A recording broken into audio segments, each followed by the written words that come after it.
7,000 कोटी परत करा, अन्यथा तुमच्या घरावर मोर्चा काढू। बहुजन समाज पार्टीच्या वतीने आपल्या मागण्यांसाठी मोर्चा काढण्यात आला। बहुजन समाज पार्टीच्या वतीने समाज कल्याण खात्याचा 7,000 कोटी रुपयांचा निधी राज्याचे उपमुख्यमंत्री व अर्थमंत्री अजित पवार यांनी इतरत्र वळवल्याच्या निषेधार्थ त्यांच्यावर राज्य शासनाच्या विरोधात निदर्शने करण्यात आली।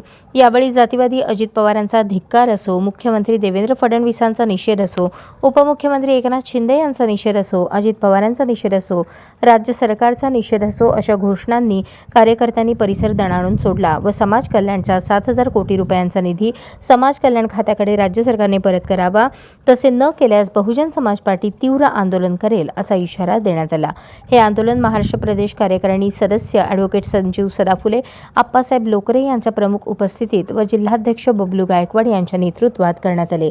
यावेळी सोलापूर शहराध्यक्ष देवा उघडे, जिल्हा प्रभारी भालचंद्र कांबळे, जिल्हा महासचिव दीपक ताकतोडे, जिल्हा कार्यालय सचिव शीलवंत काळे, शहर युवक अध्यक्ष अमर साळवे, सुहास सुरवसे, श्रीकृष्ण प्रक्षाळे, ॲडव्होकेट महादेव निकम, नितीन गायकवाड, आकाश इंगळे, प्रवीण कांबळे, महेंद्र कांबळे, संजय गायकवाड, इंद्रजित वाघमारे, रोहन बनसोडे, मिनाज शेख, प्रतीक बुवा लोकरे, अविनाश निकंबे, आतिश वाघमारे, सचिन तुळसे व बहुसंख्येने कार्यकर्ते उपस्थित होते।